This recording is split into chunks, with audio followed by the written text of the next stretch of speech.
आज हम आपको सिखाएंगे सदस्य की व्यक्तिगत पासबुक कैसे भरें। सबसे पहले सदस्य का नाम भरेंगे, जो भी नाम है। सदस्यता क्रमांक, जो भी विधि में हमने जिस क्रम में उस सदस्य को डाला है उसको भर देंगे। फिर समूह का नाम भरेंगे हम, जो भी समूह का नाम जो भी समूह में सदस्य जुड़ा है वो भर देंगे। उसके बाद हम ग्राम संगठन का नाम भर देंगे। जैसे यहाँ मैं तारा भर रहा हूँ, आपका जो हो वो। यहाँ गांव का नाम भर देंगे। ब्लॉक, जो भी ब्लॉक लगता है। जनपद, जो भी आपका जनपद रहे वो आप भर देंगे। और यहाँ पे उत्तर प्रदेश। अब हम आते हैं दूसरे पेज पे। दूसरे पेज पे सबसे पहले लिख के आ रहा है हमारा समूह में प्रवेश की तिथि। जिस तारीख को समूह बनाया या जिस तारीख को समूह में सदस्य जुड़ा है। जैसे मान लीजिए 1 तारीख दूसरा महीना 2023 में हमारा सदस्य आपने जोड़ा है। सदस्यता संख्या जो पहले पेज पर डाली थी 5 नंबर, वही यहाँ रहेगी। सदस्य का नाम भर देंगे। पति का नाम, जन्म तिथि, जो भी उसकी जन्म तिथि हो वो जन्म तिथि भर देंगे। उम्र कितनी बैठेगी उस उम्र को लिख देंगे। जैसे इनकी 45 वर्ष। पढ़ाई, अगर जैसे मान लो 5वां पास है तो 5 लिख देंगे। 4 हैं और बिना पढ़ी हैं तो बिना पढ़ी। वैवाहिक स्थिति, शादीशुदा हैं या बिना शादी। व्यवसाय, ज़्यादातर महिलाएं गृहिणी होती हैं। अगर कोई जॉब कर रही हैं या कुछ काम कर रही हैं तो भर देंगे। वार्षिक आय 0 होती है। जाति, इसमें आप SC OBC जिस जाति से आप बिलोंग करते हैं वो आप यहाँ पे भर देंगे। नॉमिनी का नाम हम इसलिए भरते हैं कि जैसे कभी हमें अगर पैसा देना है और हम उस सदस्य को चाहें तो उसको हम दे देंगे। अब आप इसमें जिसका चाहें उसका नाम भर सकते हैं। मैं जैसे यहाँ आपके यहाँ पे पति का नाम भर रहा हूँ। उनके संबंध क्या हो जाएगा, उनसे पति हो जाएगा। उम्र कितनी है पति की, जितनी उम्र हो उम्र भर दें। सदस्य का पता, जिस गांव का सदस्य निवासी है वो। घर नंबर अगर है तो सही, नहीं तो 0 भर देंगे। टोला छोड़ देंगे, गांव का नाम वही आ जाएगा।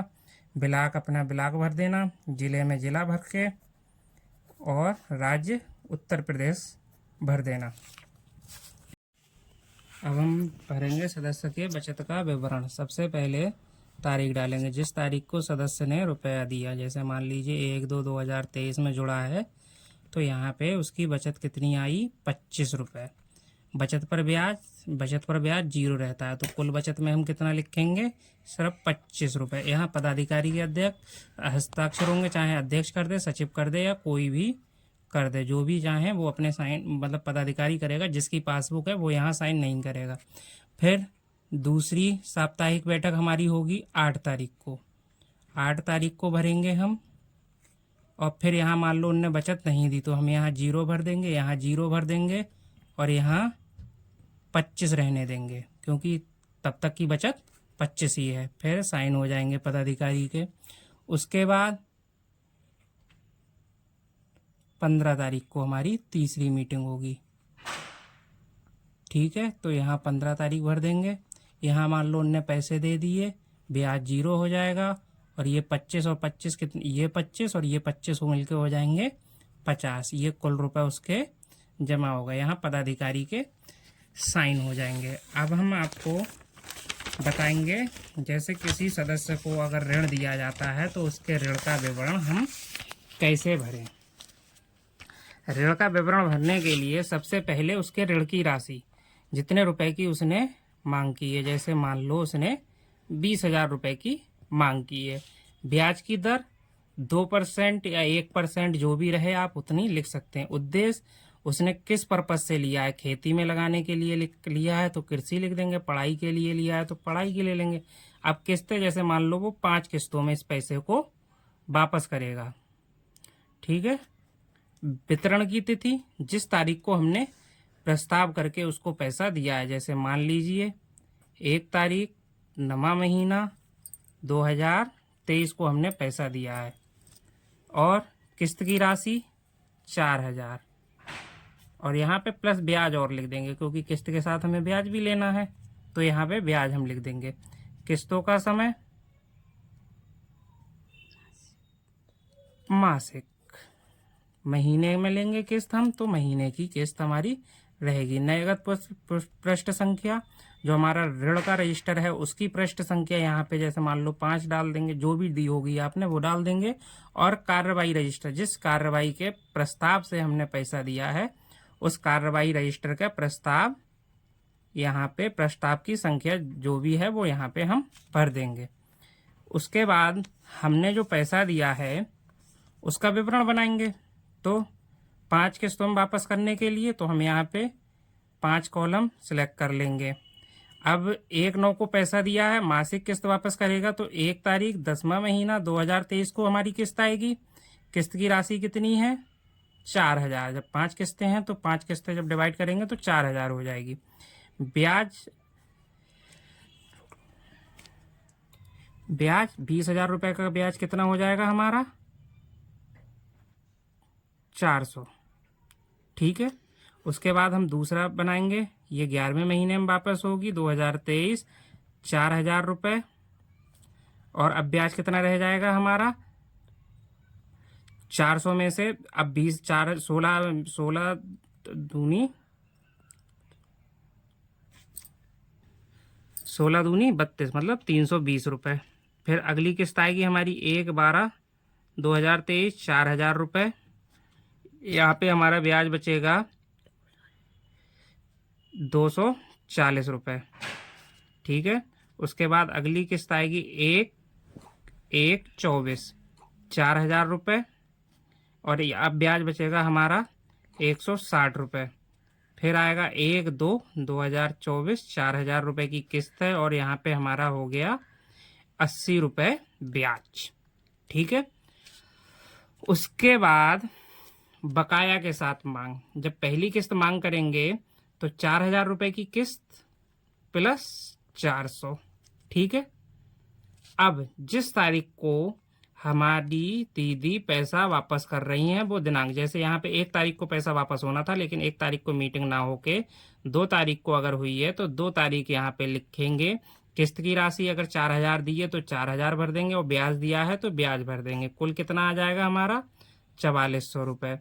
किस्त की राशि से बकाया विवरण में किस्त की राशि जब दे दी तो 0 बची और ब्याज हमारा 0 बचा। शेष ऋण हमारा बचा 16,000 रुपये, क्योंकि उनने 4000 मूलधन वापस कर दिया। यहाँ पे पदाधिकारी के हस्ताक्षर हो जाएंगे। फिर अगली किस्त, जैसे मान लीजिए अगली किस्त पे किस्त के साथ मांग हम उतनी ही करेंगे 4000 और 320। और किस्त हमारी 1 तारीख को जैसे मान लीजिए उन्हें देनी थी लेकिन उन्होंने हमारी किस्त नहीं दी, सिर्फ उन्होंने 320 रुपये ब्याज दिया। तो कुल कितना हो जाएगा? 4400 और 320, 4720 रुपये हो जाएगा। और किस्त की राशि यहाँ पे 4000 रुपये हमारी वैसी ही रह जाएगी क्योंकि इन्होंने किस्त नहीं दी, इसलिए वो बकाया में किस्त हमारी आ जाएगी। और शेष ऋण की राशि हमारी 16,000 ही बनी रहेगी। यहाँ पे पदाधिकारी के साइन हो जाएंगे। अब जैसे मान लीजिए तीसरी किस्त का समय आया, हमने तीसरी किस्त की मांग की और यहाँ पे 240 रुपये हमने ब्याज मांगा साथ में। तो यहाँ इनको पैसे हमको देने हैं 8,240 रुपये। अब जैसे मान लीजिए इन्होंने हमको 8,000 रुपये दे दिए, ठीक है, ब्याज इन्होंने हमें कुछ नहीं दिया, तो यहाँ पे हम 8,000 जोड़ देंगे तो ये हो जाएगा 12,720। किस्त की राशि 8,000 इनने हमको वापस कर दिया, यहाँ 0 आ जाएगा हमारा। ठीक है। और ब्याज हमारा शेष कितना रह गया इन पे? 240 रुपये, वो हम बाद में ले लेंगे। अब हमारा मूलधन कितना बचा भाई? 8,000 ये 8 4 12,000 इन्होंने दे दिया 20,000 में से, तो अब हमारा बचा 8,000 रुपये। ठीक है। फिर अगली किस्त का समय आया तो हमने 4,000 रुपये की मांग की और ब्याज 160 रुपये का। इन्होंने मान लीजिए किस्त 5 तारीख को दी तो हम 5 तारीख डालेंगे और जिस तारीख में दी है यहाँ पे तारीख वही आएगी। और किस्त की वापसी कितनी की? जैसे 4,000 रुपये कर दिया और ब्याज कितना वापस किया? मान लीजिए 160 रुपये ये दिए और 240 पिछले के दिए, तो 0 3 और 400 रुपये। तो टोटल इनने कितना पैसा वापस किया? यहाँ पे हमारा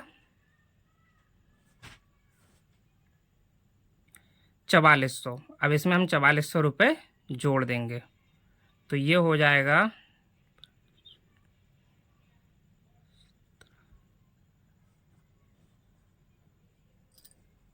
17,120 रुपये। ये दोनों चीज़ें दे दी तो यहाँ 0 हो जाएगा। मूलधन कितना बचा हमारा? 4,000 रुपये। अब आ गई तीसरी किस्त। तीसरी किस्त भी मांग ली हमने, 80 रुपये ब्याज मांग लिया। ये किस्त मान लो इन्होंने 10 तारीख को दूसरे महीने की वापस की और इस बार इनने 2,000 रुपये ही दिए और ब्याज दे दिया 80 रुपये। तो इनने 2,080 रुपये दिए तो यहाँ हो जाएगा 19,200 रुपये इन्होंने दे दिए और हमारा कितना बचा? 2,000 रुपये इन पे मूलधन बचा, ब्याज कुछ नहीं बता तो यहाँ पे हम 2,000 रुपये शेष लिख देंगे। फिर उसके बाद जैसे मान लीजिए इनने ये 2,000 रुपये हमको अगले महीने की 3 तारीख को तीसरे महीने 24 में 2,000 वापस किए तो हम यहाँ 2,000 लिखेंगे, सब में डैश कर देंगे और यहाँ 19 2 21,200 रुपये हो गए। यहाँ भी हमारा 0 हो जाएगा, पदाधिकारी के साइन हो जाएंगे। अब जोड़ लीजिए 2 4 6 6 4 10 8 18 4 22। हाँ तो हम ये जोड़ रहे थे 2 4 2 2 4 4 4 8 8 8 16 4 20। तो अगर हम चाहें तो यहाँ पे लिख देंगे टोटल 20,000 रुपये दीदी ने मूलधन वापस किया और बाकी ये हमारा जो ब्याज है ब्याज का टोटल कर देंगे 80 4 4 800 8 4 1,200 रुपये। तो ये देखिए ये जो अमाउंट आया था और ये जो अमाउंट है जब दोनों हम जोड़ेंगे तो 21,200 बैठेगा। इसी के साथ इनका जो है लोन का खाता बंद हो जाएगा। ठीक है, ये हम चाहें तो उनको व्यक्तिगत विवरण भर के दे सकते हैं।